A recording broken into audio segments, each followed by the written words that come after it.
ভালো না লাগলে কানে তুলে দিয়ে বসে থাকেন, আর নইলে মসজিদ দেশে যান গা, বাস ভালো না লাগলে সোজা রাস্তা একবারে। এই সমস্ত নাস্তিকদের কারণে আজকে আমাদের কণ্ঠনাল স্তব্ধ ছিল। আওয়ামী লীগের সাংসদের কারণে আমি বলছিলাম আপনার গত জমায়, দেখেন তো কি অবস্থা এখন। স্বাধীনতার ফটো এখনো কণ্ঠ ছোট হয় নাই। লজ্জা থাকা, আসলে লজ্জা থাকা দরকার। মানে একবারে ফ্রি ছিল হচ্ছে রাজাকার, ঠিক নি কথা? টুপি লাগাইলে এই রাজাকার, এই টুপিটা কাজ সুন্নত, কথা বলেন, কাজ সুন্নত। দাড়ি থাকলে ও শিবির, কথা কয় না? দাড়ি কি শিবিরের নিয়ে আলামত? এই দাড়িগুলো কাজ সুন্নত। টুপি লাগাইলে, দাড়ি রাখলে যদি সে রাজাকার হয়ে যায়, তো আমরা 100 বার, 1000 বার, কোটি বার রাজাকার হওয়ার জন্য প্রস্তুত, ঠিক কিনা কথা বলেন? যেই কাজ করলে আমার রসুলের ভালোবাসা বৃদ্ধি হয়, সেই কাজ করলে যদি রাজাকার হতে হয়, তো আমরা সবাই রাজাকার, কথা বলেন, ঠিক কিনা? দেখেন, কোন কথা বললেই দেশের 4 কোটি ছাত্র জনতা, ঠিক কিনা কথা বলেন? এই স্বাধীনতা সর্বোপরি বাংলাদেশের 18 কোটি মজলুম, নিপীড়িত, লাঞ্ছিত, বঞ্চিত মুসলমানদের স্বাধীনতা, ঠিক কিনা? অতএব এই বিজয়কে কেন্দ্র করে কোন রাজনৈতিক দল ক্ষমতাকে প্রয়োগ করার চেষ্টা করবেন না। আমাদের ছাত্র সমাজের সমন্বয়করা বলেছিলেন, মনে রাখবেন, এক স্বৈরাচারকে ক্ষমতাতে নামাতে, টেনে হেসতে নামাতে আমাদের সময় লাগছিল 15 দিন। কয় দিন? তোমাদেরকে নামাইতে 15 সেকেন্ড আমাদের লাগবে না, ঠিক কিনা কথা বলেন? অতএব যারা জ্বালাফোড়া করেছেন, মারাত্মক অন্যায় করেছেন, যারা ভাঙচুর করেছেন, মারাত্মক অন্যায় করেছেন, ক্ষমা আছেন আল্লাহর কাছে, ক্ষমা প্রার্থনা করেন। ইসলামের বিজয়ের ফলে জ্বালাফোড়া নাই, ভাঙচুর নাই, হামলা নাই, মামলা নাই, প্রতিশোধ নাই। ইসলামে রয়েছে মহান এক ক্ষমা, আলহামদুলিল্লাহ বলেন।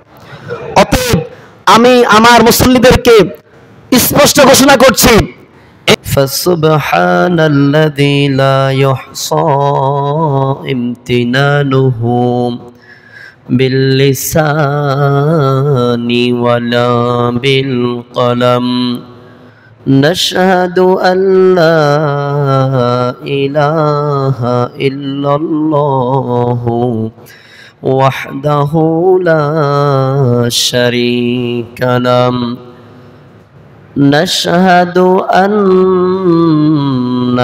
سيدنا وسندنا وحبيب ربنا وطبيبنا وطبيب قلوبنا ومولانا وأولانا محمدا عبد الله ورسوله أما بعد فأعوذ بالله من الشيطان الرجيم بسم الله الرحمن الرحيم إذا جاء نصر الله والفتح ورأيت الناس يدخلون في دين الله أفواجا فسبح بحمد ربك واستغفر إنه كان توابا وقال تعالى في آية أخرى وقل جاء الحق وزهق الباطل إن الباطل كان زهوقا صدق الله العظيم وصدق رسولك النبي الكريم ونحن على ذلك لمن الشاهدين والشاكرين وقال تعالى في شان حبيبه إن الله وملائكته يصلون على النبي يا أيها الذين آمنوا صلوا عليه وسلموا تسليما اللهم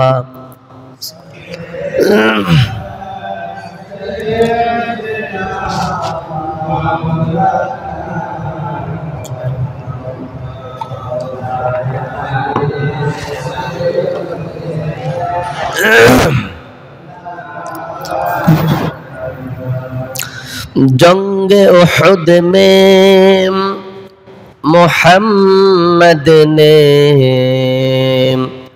कर दिया दंदा शहीद ये शरीअत ये खिलाफत हमको मिलने के लिए बलागल उलाम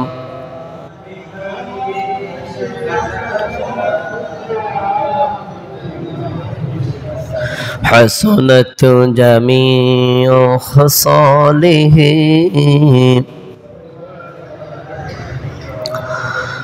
नबी हो अली हो सबसे बेहतर नहीं है कोई पैगंबर उनकी बराबर बलागल उलाम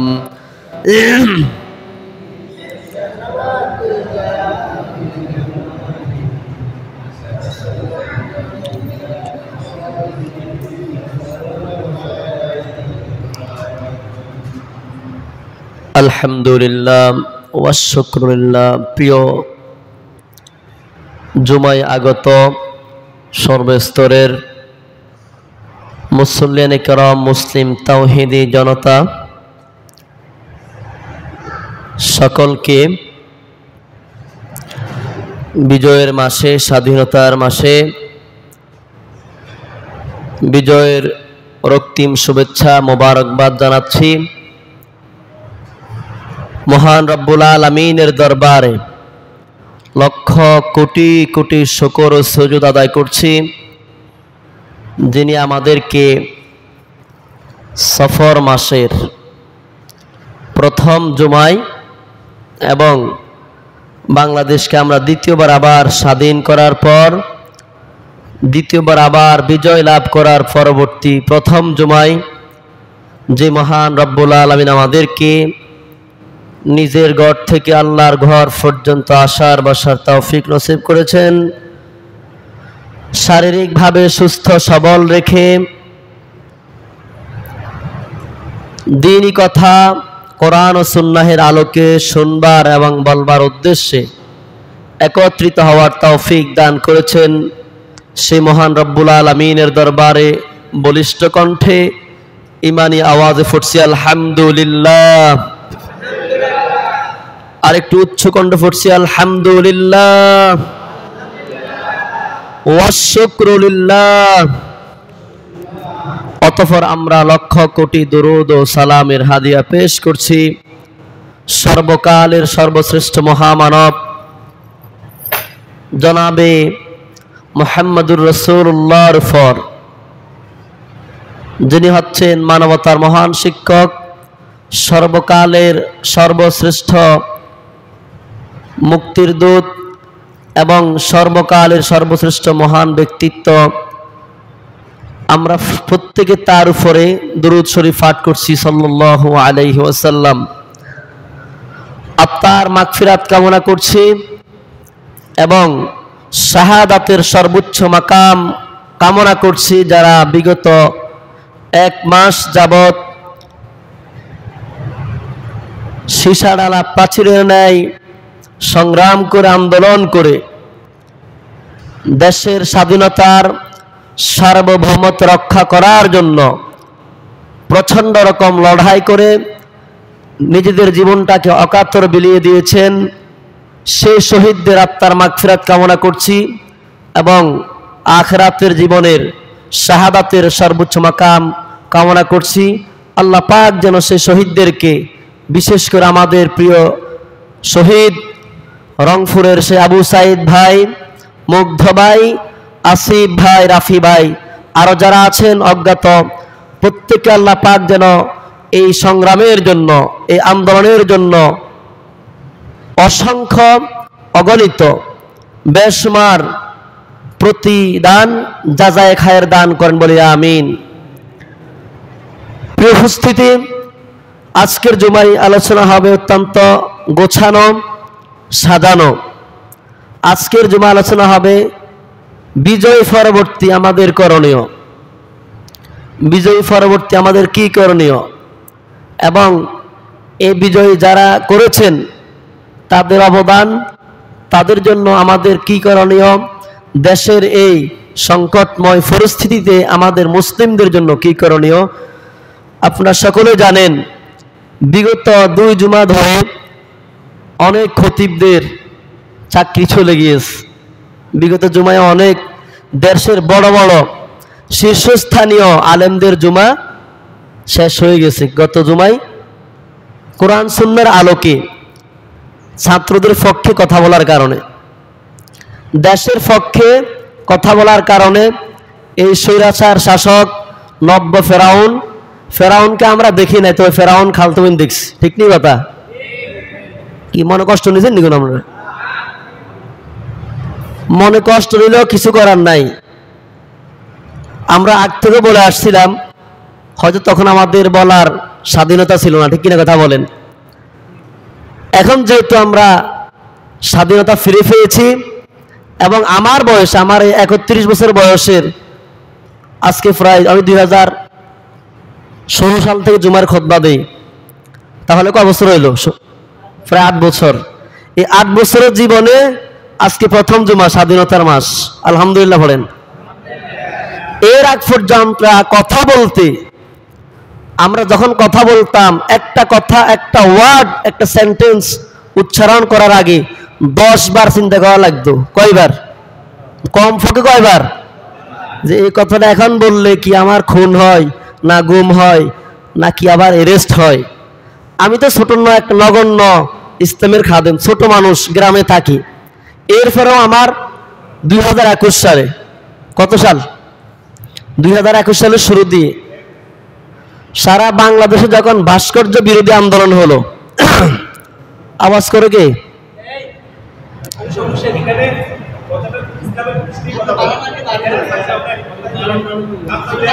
এই উনি কি বলতে চাইছে? কি বলো? কি আওয়াজ না করি ভাই? আপনার কিছু জানার ইচ্ছে থাকলে আপনি প্রশ্ন করবেন, অসুবিধা নাই। এখন আপনি কি আমার বয়ান কাউন্টার দিচ্ছেন? এই আপনি বয়ান কাউন্টার দিচ্ছেন নাকি? ভালো না লাগলে কানে তুলে দিয়ে বসে থাকেন, আর নইলে মোদির দেশে যান গা, বাস। ভালো না লাগলে সোজা রাস্তা একবারে। এই সমস্ত নাস্তিকদের কারণে আজকে আমাদের কণ্ঠনালী স্তব্ধ ছিল। আওয়ামী লীগের সাংসদের কারণে আমি বলছিলাম আপনার গত জুমায়, দেখেন তো কি অবস্থা এখন। স্বাধীনতার পরেও এখনো কণ্ঠ ছোট হয় নাই। লজ্জা থাকা, আসলে লজ্জা থাকা দরকার।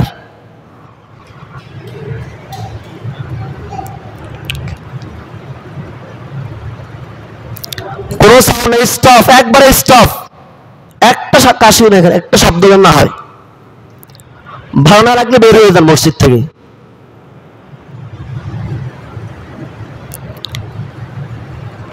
হক কথা বলার জন্য দীর্ঘ লম্বা সময় অপেক্ষায় ছিলাম, আজকে সেখানে বাধা দিচ্ছে।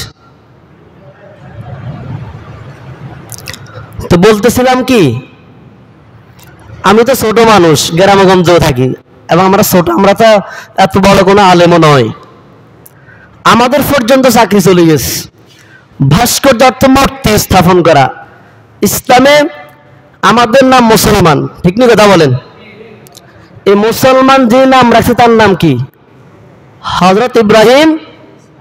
নাম জানেন না আপনারা? মুসলিম জাতির যে নাম রেখেছেন তার নাম কি? ইব্রাহিম। সে ইব্রাহিম আলাইহিস সালাম পৃথিবীতে এসেছেন মুক্তিকে ভাঙচুর করার জন্য। আপনারা ইতিহাস জানেন, শুনেছেন। ইব্রাহিমের বাবা ছিল মুশরিক, নাম হলো তার আজর। কি নাম?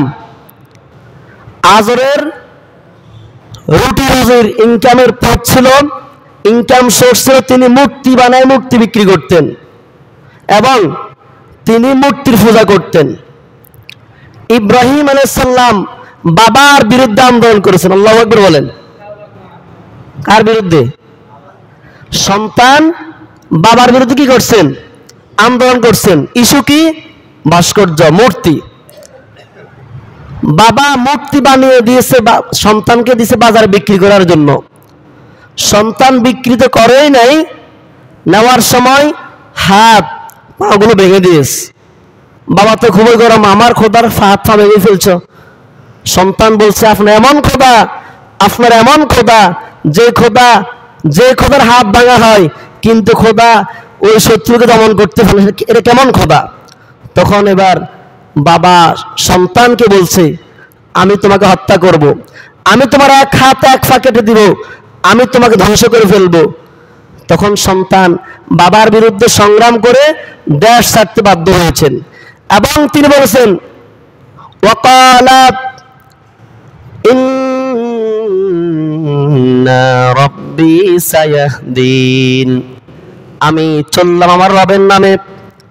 বাবা বাড়ির থেকে বের করে দিল, রবের নামে চললাম, আমাকে অচিরে আমার রব সঠিক পথ দেখিয়ে দিবেন। সুবহানাল্লাহ। ইব্রাহিম আলাইহিস সালাম মূর্তির বিরুদ্ধে সর্বপ্রথম আন্দোলন করে সংগ্রাম করে বাড়ি থেকে বের হয়ে গেলেন। আর তিনি রবের পরিচয় তিনি অনুসন্ধান করতে লাগলেন। মাঝে মাঝে তিনি বলতেন, সূর্য আমার রব।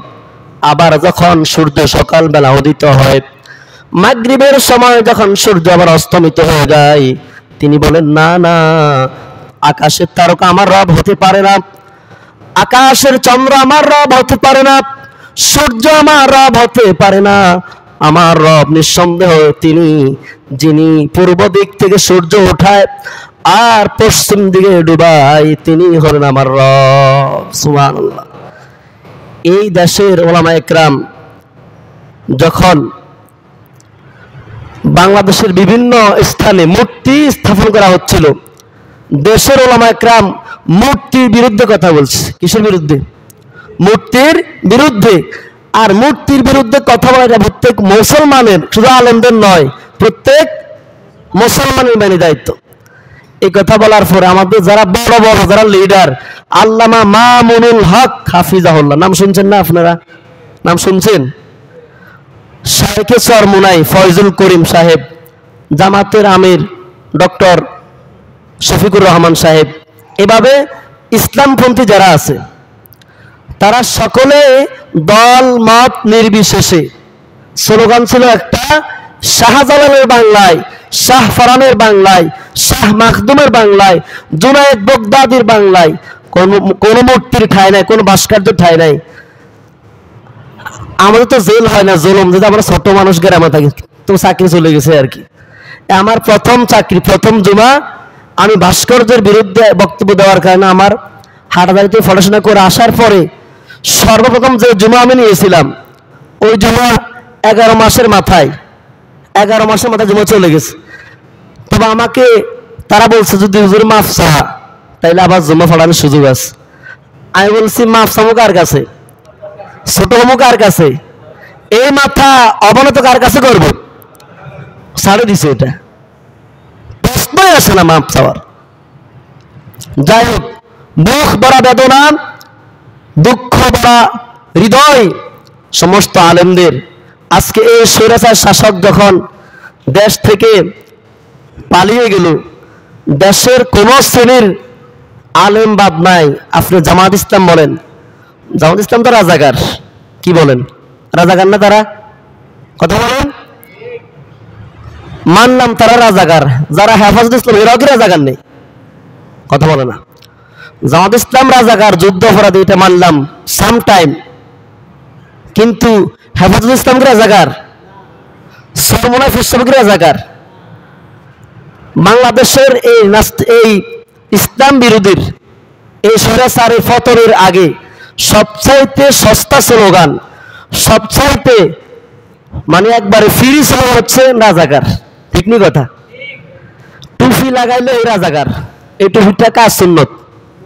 কথা বলেন, কাজ সুন্নত। দাড়ি থাকলে এ শিবির, কথা কয় না? দাড়ি কি শিবিরের নিয়ে আলামত? এই দাড়িগুলো কাজ সুন্নত। টুপি লাগাইলে, দাড়ি রাখলে যদি সে রাজাকার হয়ে যায়, তো আমরা 100 বার, 1000 বার, কোটিবার রাজাকার হওয়ার জন্য প্রস্তুত। ঠিক কিনা কথা বলেন? যেই কাজ করলে আমার রসুলের ভালোবাসা বৃদ্ধি হয়, সেই কাজ করলে যদি রাজাকার হতে হয়, তো আমরা সবাই রাজাকার। কথা বলেন, ঠিক কিনা? দেখেন, কোনো কথা বললেই সস্তা স্লোগান বা সে রাজাকার। কারণ তারা জানে রাজাকারের যদি এই ট্যাগটা লাগানো যায়, সে যে দল হোক, সে জামাত হোক, বিএনপি হোক, সে জাতীয় পার্টি হোক, ইসলাম বাংলাদেশ হোক, যে দলেরই হোক না কেন, হেফাজত হোক, যখন তার গায়ে ট্যাগ লাগিয়ে দেয় সে রাজাকার, তখন তার মুখ অটোমেটিক স্টপ হয়ে যাবে। এটা কিন্তু তারা ভালো করে জানে। এই জন্য আল্লাহ পাক সম্ভবত এই স্লোগান কবুল করছে। রাজাকার স্লোগানটা কি করছেন?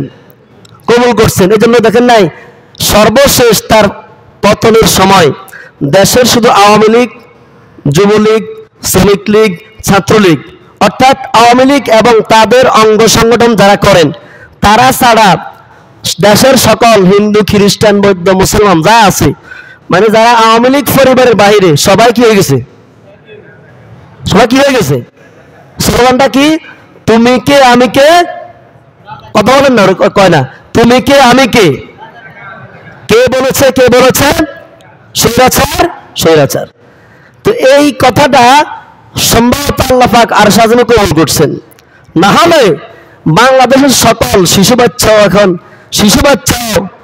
এই স্লোগান দেয়। এর চেয়ে আরো আশ্চর্য বিষয় হলো নারায়ে তাকবীর, আল্লাহ। নামাজের প্রত্যেকটা সেজদা যাওয়ার সময় আমরা কি বলি? আল্লাহ। সেজদা করে ওঠার সময় আমরা কি বলি? কথা বলেন না, আল্লাহু আকবার। আজানের ধ্বনি কি দিয়ে শুরু হয়? আল্লাহু আকবার। নামাজ যখন শুরু করি, সর্বপ্রথম যে সেন্টেন্স, যে ওয়ার্ড আমরা উচ্চারণ করি, সেটি হচ্ছে কি? আল্লাহু আকবার। এই ইসলাম বিরোধী সরকার সর্বশেষ সে এই কথাও বলেছে যে নারায়ে তাকবীর, আল্লাহু আকবার, এটা জামাতের স্লোগান। নাউজুবিল্লাহ বলবেন না? তাহলে এই নামাজটাও কি জামাত ইসলামের? আমি কিন্তু জামাত ইসলামের কোনো কর্মী বা সদস্য নয়। আমার আগাগোড়া পুরোটাই কওমি, আমি কওমিতে পড়াশোনা করেছি। কিন্তু সত্যটা বলতে হবে। এখন আমরা যে কাজই করি, ট্যাগ লাগানো হয় জামাত ইসলামের, কারণ তাদের নিবন্ধন বাতিল।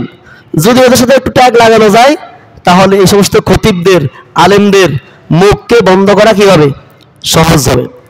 তো আল্লাহ পাক বলে, ওয়া মাকারু ওয়া মাকারাল্লাহু আল্লাহু খায়রুল মাকিরিন। আল্লাহ পাক বলে, আমার ইসলাম নিয়ে, কোরআন নিয়ে, শরীয়ত নিয়ে যারা চক্রান্ত করে, ষড়যন্ত্র করে, তাদেরকে বলে দিচ্ছি, তাদের চক্রান্ত, ষড়যন্ত্র, পরিকল্পনা আমি আল্লাহর কৌশলের কাছে কিছুই না। সুবহানাল্লাহ। আল্লাহ পাক কৌশল করেন। চিন্তা করেছেন বাংলাদেশের সকলের প্রিয় একজন Islamic scholar, Islamic speaker, Islamic আলোচক ডক্টর মিজানুর রহমান আজহারি, নাম শুনছেন না আপনারা? আলোচনা শুনছেন না? সে লোকটাকে একমাত্র কোরআনের কথাগুলো বলার কারণে দেশ থেকে বের করে দেওয়া হয়েছে। আমাদের যাকে আমরা জিন্দা শাহজালাল মনে করি, যার এক একটা হুঙ্কারে মনে হয় অ্যাটম বোম বের হয়, মামুন হক সাহেব, যেমন তার কণ্ঠ, যেমন তার বডি, যেমন তার কথা, এই লোকটাকে 3 বছরে, কয় বছরে? 3 বছরের ব্যবধানে এই বাঘটাকে মোরগ বানিয়ে দিস। দেখেন না আপনারা? যে মানুষটা হাঁটার সময় মাটি কম্পন করতো, ও মানুষটা জেল থেকে বের হয়ে লাঠি ভর করে হাঁটতেছে, এরপরে আপনার যে কি বলে হুইল চেয়ারে বসে হাঁটতেছে।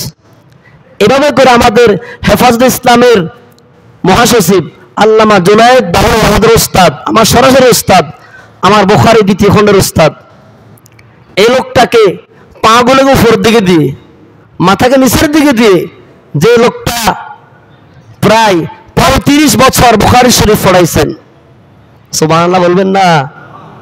আমার মতো 2 টাকার মোল্লা না তিনি, আমার মতো 2 টাকার মোল্লা না তিনি। যে লোকটা একবার ডাক দিলে 50 লক্ষ মানুষ শাপলা চত্বরে জমা হয়, ওই লোকটার তারা কি করলো? ফুঙ্গ করে দিল। জীবনের শেষ পর্যন্ত তিনি হুইলচেয়ারে বসে বসে বুখারী পড়িয়ে গেছেন।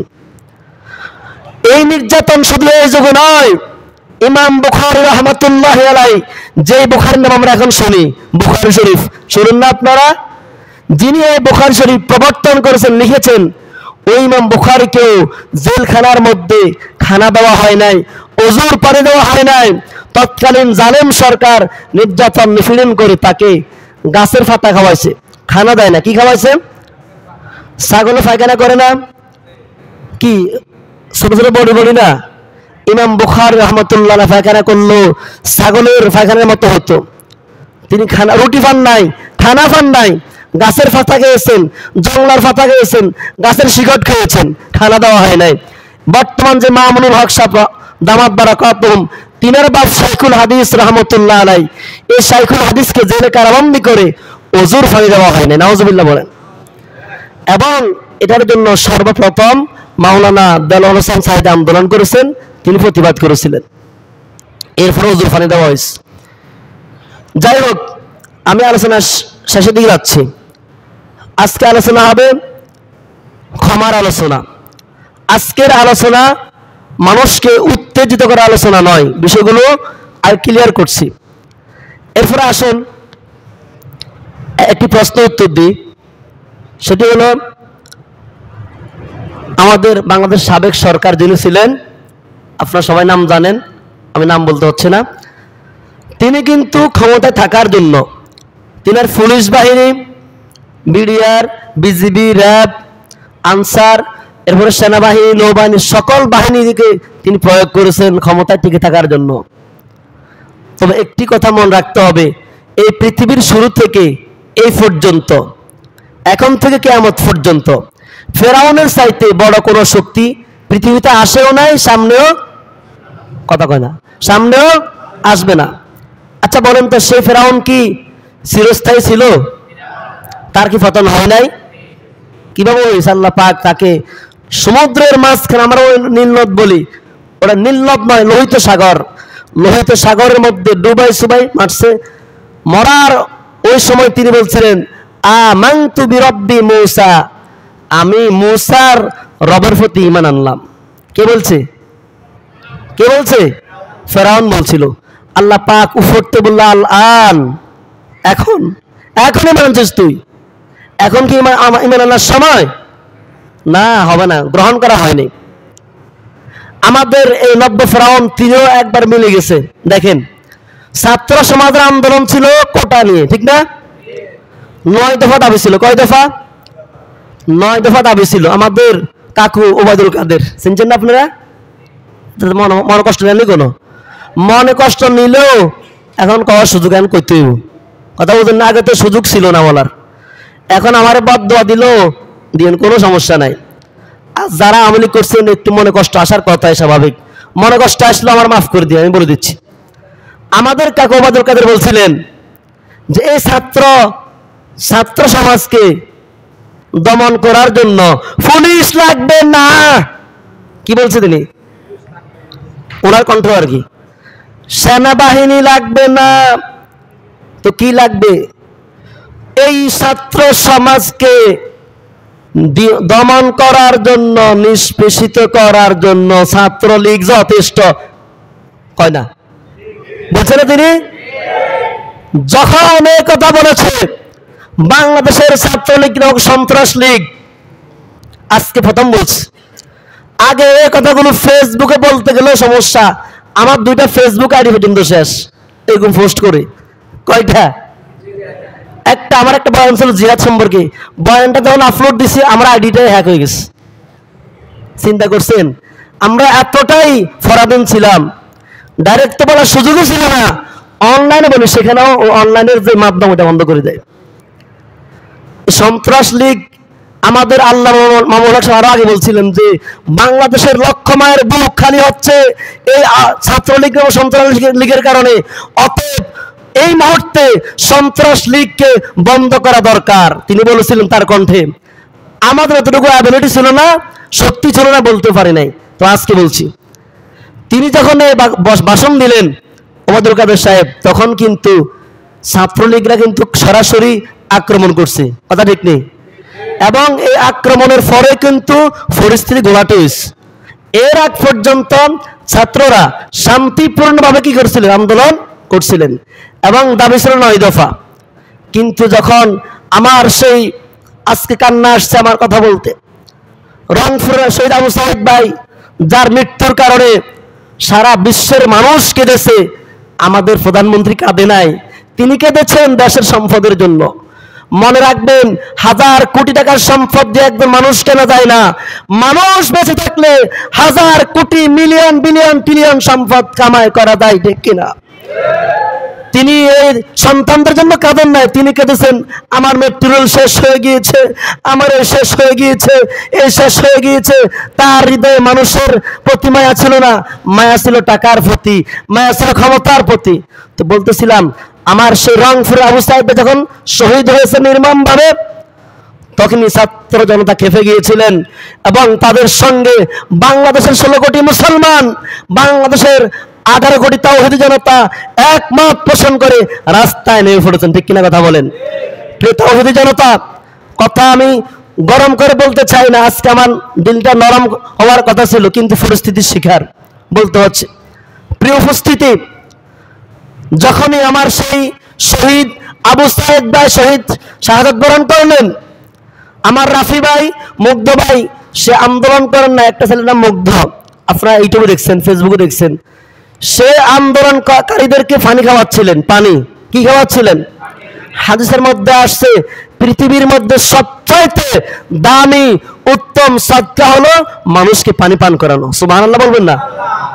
ওই ছাত্র ভাইটা সেই কাজটাই করতেছে, তিনি কিন্তু কোনো স্লোগান দেন নাই, তিনি পানির এরকম আপনার বাক্স নিয়ে হাঁটতেছেন আর বল পানি, পানি খান, পানি, ফ্রি পানি খান। ওই ছাত্র ভাইয়ের বুকে তাজা বুলেট মেরে তাকে দুনিয়ার থেকে বিদায় আর ধ্বংস করে দিয়েছে, নাউজুবিল্লাহ বলেন। আজকের পুলিশ কিন্তু সেই প্রতিদান পেয়ে গেছে। আজকের পুলিশ কান্না করছে যে আমরা কেন স্বৈরাচার কাছে বিক্রি হয়ে গেলাম, আমরা তার কথা শুনলাম, আমরা তো জনতা, পুলিশ জনতা, জনতাই পুলিশ, পুলিশ মানে কি? জনতা, জনতা মানে পুলিশ। তারা সেই স্লোগান ভুলে গিয়েছিল।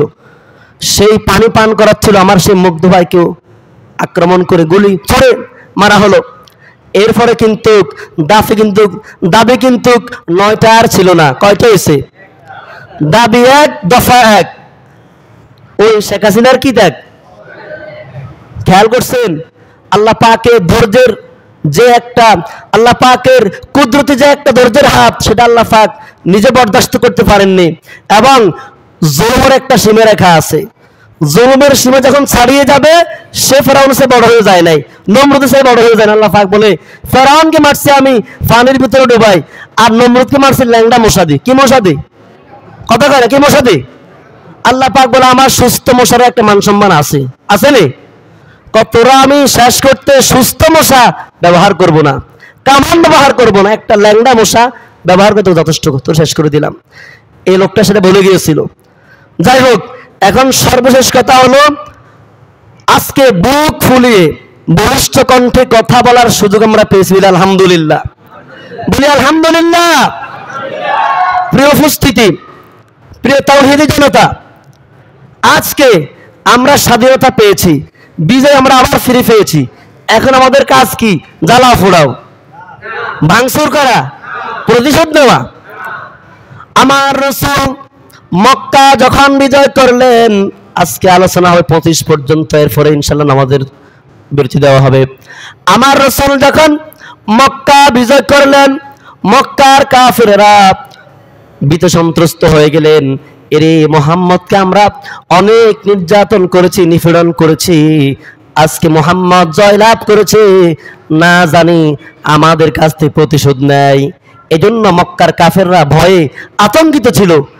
কিন্তু মুহাম্মদুর রাসূলুল্লাহ পৃথিবীর ইতিহাসে মানবতার মহান শিক্ষক, মানবতার মহান বন্ধু, তিনি বলেছিলেন, এ মক্কাবাসী, এ অমুসলিম, আজকে তোমাদের কাছ থেকে আমি প্রতিশোধ নেব না, আজকে জ্বালা ফোড়া করব না, আজকে হামলা করব না, আজকে সকলকে আমার হৃদয় থেকে, আমার মন থেকে ক্ষমা করে দিলাম। আলহামদুলিল্লাহ। এটা হচ্ছে ইসলামের শিক্ষা, এটা ইসলামের শিক্ষা, এটা ইসলামের আদর্শ।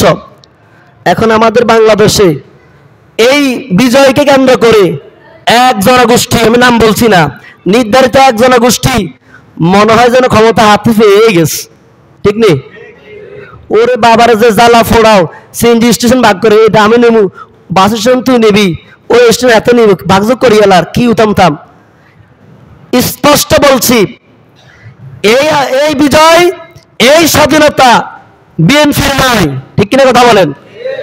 এই স্বাধীনতা জামাত ইসলামের নয়, এই স্বাধীনতা চরমনাই ইসলামের নয়, এই স্বাধীনতা হচ্ছে বাংলাদেশের 4 কোটি ছাত্র জনতা, ঠিক কিনা কথা বলেন? এই স্বাধীনতা সর্বোপরি বাংলাদেশের 18 কোটি মজলুম, নিপীড়িত, লাঞ্ছিত, বঞ্চিত মুসলমানদের স্বাধীনতা, ঠিক কিনা? অতএব এই বিজয়কে কেন্দ্র করে কোন রাজনৈতিক দল ক্ষমতাকে প্রয়োগ করার চেষ্টা করবেন না। আমাদের ছাত্র সমাজের সমন্বয়করা বলেছিলেন, মনে রাখবেন, এক স্বৈরাচারকে ক্ষমতাতে নামাতে, টেনে হেসতে নামাতে আমাদের সময় লাগছিল 15 দিন। কয় দিন? তোমাদেরকে নামাইতে 15 সেকেন্ড আমাদের লাগবে না, ঠিক কিনা কথা বলেন? অতএব যারা জ্বালাফোড়া করেছেন, মারাত্মক অন্যায় করেছেন, যারা ভাঙচুর করেছেন, মারাত্মক অন্যায় করেছেন, ক্ষমা চান আল্লাহর কাছে, ক্ষমা প্রার্থনা করেন।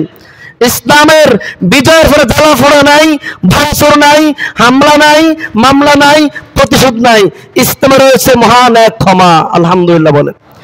অতএব আমি আমার মুসল্লিদেরকে স্পষ্ট ঘোষণা করছি, এই সমাজে আওয়ামী লীগ আছে, এই সমাজে বিএনপি আছে, এই সমাজ জামাত ইসলামী আছে, এই সমাজ জাতীয় পার্টি আছে, এই সমাজে চরমনাই বিশ্বের লোক আছে, সকলকে মিলে সমাজ, ঠিক কিনা কথা বলেন? আমি এই বক্তব্য রমজান মাসে দিয়েছিলাম, তখন কিন্তু ক্ষমতা ছিল আওয়ামী লীগ। বলছিলাম না আমি বক্তব্য, এক সমাজের মধ্যে সব আওয়ামী লীগ থাকবে না, সব বিএনপি থাকবে না। অতএব আমাদের রাজনৈতিক প্রতিহিংসা ভরে গিয়ে আমাদেরকে দিন শেষে একটাই কথা মনে রাখতে হবে, এই সমাজে কিন্তু আমি বসবাস করতে হবে। ক্ষমতা কিন্তু কারোই চিরদিন, এক মাঘে শীত যায় না, মাঘ মাস বারবার আসে, শীতও কি। অতএব আপনারা এত আনন্দিত হওয়ার কোনো কারণ নেই। আর এই বিজয় নির্দিষ্ট কোনো রাজনৈতিক দলের নয়, এই বিজয় সার্বিকভাবে, সামগ্রিকভাবে বিএনপির বিজয়, জামাতের বিজয়, ইসলামী আন্দোলন বাংলাদেশের বিজয়, ছাত্র জনতার বিজয়, বাংলাদেশের 18 কোটি মুসলমানের বিজয়, ঠিক কিনা কথা বলেন? এটা কোনো এক দলের বিজয় নয়। এজন্য আপনারা বেশি আনন্দিত হবেন না। দেশের এই মুহূর্তে, দেশের এই পরিস্থিতিতে প্রত্যেকেই স্বেচ্ছাসেবক, প্রত্যেকেই কি বিভিন্ন জায়গাতে। আলহামদুলিল্লাহ, আজকে মনটা খুব আনন্দ লাগলো। বাংলাদেশ ছাত্র আন্দোলন, চরমনাই বিশ্ববিদ্যালয়ের যে অঙ্গ সংগঠন রয়েছে, এবং বাংলাদেশ ছাত্র শিবির, এরা রাস্তার মোড়ে মোড়ে ট্রাফিকের কাজ করছে। আলহামদুলিল্লাহ, আলহামদুলিল্লাহ বলেন। এটা ইসলামের সৌন্দর্য। আমরা দীর্ঘ সময় ধরে এটাই চাইছিলাম যে একটা ইসলামী দল ক্ষমতায় আসুক। আলহামদুলিল্লাহ, আমরা আশাবাদী, আমরা আশাবাদী সাধারণ মানুষের মুখ থেকে এখন শুনতেছি আমরা আওয়ামী লীগ করছি, তো আমরা আর আওয়ামী লীগ বিএনপি বুঝি না, আমরা একটা ইসলামী দলকে ভোট দিব। আলহামদুলিল্লাহ বলেন। কি বলতেছে? আমরা আওয়ামী লীগ বিএনপি বা কি বুঝি না, আগে যা করছি সব শেষ, আগামীতে ইনশাল্লাহ আমরা যে কোনো একটা ইসলামী দলকে আমরা ভোট দিব। মানুষের মুখে এখন ইসলামের বিজয় চলতেছে। কিসের বিজয়? এখন ইসলামের জোয়ার। এজন্য কেউ সামনে কাউন্টার দেওয়ার অপচেষ্টা করবেন না। আর আমরা তো ফাতিনেতা হিসাব করে চলি না, আমরা তো ভোট থেকে ওই সময় চালু ছিলাম। যাই হোক, ওগুলো বলার উদ্দেশ্য না। আর একটা কথা ক্লিয়ার করে দিই, যেহেতু আমি এখানে ইমাম সাহেব, এটা আপনাদের জানার দরকার। আমার কিছু মুসল্লি বলতেছে যে আমাদের হুজুরে শেখ হাসিনার বিরুদ্ধে দোয়া করছে। কথা আসলে ঠিক, তবে এই দোয়া আজকের না, এই দোয়া কথা বলেন, এই দোয়া আজকের নতুন না। আমরা ভুলা যায়নি মায়ের খেয়ে 13 সালে আমরা মায়ের খেয়েছিলাম, মনে আছে না আপনাদের? মনে আছে না? উপর থেকে গরম পানি মেরে হত্যা করা হয়েছিল, 50,000 লক্ষাধিক ছাত্র ওলামা তোলাবাকে হত্যা করা হয়েছিল শাপলা চত্বরে। আমরা ভুলা যাই নাই। তখন থেকে আমরা দোয়া করছি, কান্না করেছি। এখন তো বয়ানে বলতে, তখন খোদ্দা বলতাম আরবিতে, আপনি তো আরবি বুঝেন না। যা বলতাম কোন সময় বলতাম? খোদ্দার ভিতরে বলতাম। আমরা এই খোদ্দা কি বুঝেন কিছু? আমরা কি কই? এমনি তাকে ভিতরে উঠতে আসবো না, কোরআন শরীফ পড়েন। আমরা তো দোয়া করি, আবেদন জানাই, হ্যাঁ, পক্ষে বিপক্ষে সব খোদ্দার ভিতরে বলি। তবে তখন বলতাম গোপনে, তখন বলতাম আমরা নিরিবিলি। এখন আমরা আসলে বলার সুযোগ হয়েছে, আলহামদুলিল্লাহ।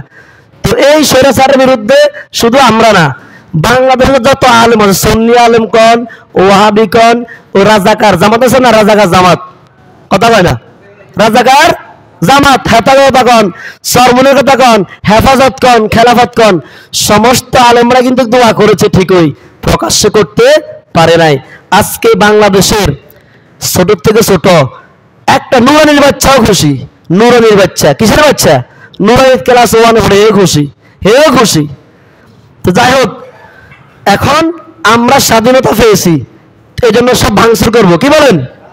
সব জ্বালিয়ে ফুলে সার খার করে দেবে, ঠিক কিনা কথা বলেন? হ্যাঁ, সাবধান, এগুলো ইসলামে নাই। এগুলো ইসলামে যারা জ্বালা ফোড়াও করেছে তাদের সাথে ইসলামের সাথে কোনো সম্পর্ক নাই। এই জন্য যারা জ্বালাফোড়া করেছেন, ভাঙচুর করেছেন, আমি আবার বলছি, মারাত্মক অন্যায় করেছেন, আল্লাহর দরবারে ক্ষমা চান। আর এখানে যারা আওয়ামী লীগ বিএনপি আছেন, পারস্পরিক প্রতিহিংসা ভুলে গিয়ে এক সমাজের মানুষ হিসেবে সকলে মিলেমিশে চলবেন, দেখলে সালাম দিবেন। আজকে আমাদের হৃদয়ে কোনো ব্যথা নাই, সব ব্যথা শেষ। আমাদের আকাঙ্ক্ষা ছিল বিজয়, আলহামদুলিল্লাহ আমরা বিজয় পেয়েছি। আমাদের কারো প্রতি কোনো বিদ্বেষ নেই। যারা আমাদের চাকরি খাইছে, আমাদের আঙ্গুল দেখাইছে, চোখ লাগিয়েছে, সকলকে মাফ করে দিছে, আলহামদুলিল্লাহ বলেন। এই জন্য আপনারা আমাদের সাথে বেশি অবহিত হন নাই। আমার গত বছর 2টা মাহফিল, আমার দাওয়াত দিই, আগের দিনকে হজুরাম নায়ের লাগ দিল, আমনের নামে কালা দাগ লাল দাগ হয়ে গেছে বলে, কি কয়? মাহফিলে দাওয়াতটা বাদ দিই, মাহফিলের আগের দিনকে হজুরাম নায়ের লাগ দিল, কাঙ্গ বক্তা একদিন ব্যবস্থা করছে, আমার নাম হলে লাল দাগ আছে। কি দাগ? রেড সিগন্যাল আছে আমার নামে। তো আমিও ছোট মানুষ, যারা বড় এদের তো অবস্থা আরো খারাপ। তো আজকে সব মাফ করে দিলাম, কোনো প্রতিশোধ নাই, আলহামদুলিল্লাহ। যে কথাগুলো বলেছি, আল্লাহ পাক আমাকে সহকারে সকল মুসল্লিকে আমল করার, বাস্তবায়ন করার তৌফিক দান করুন, বলি আমিন। ওয়া আখিরু দাওয়ানা আলহামদুলিল্লাহি।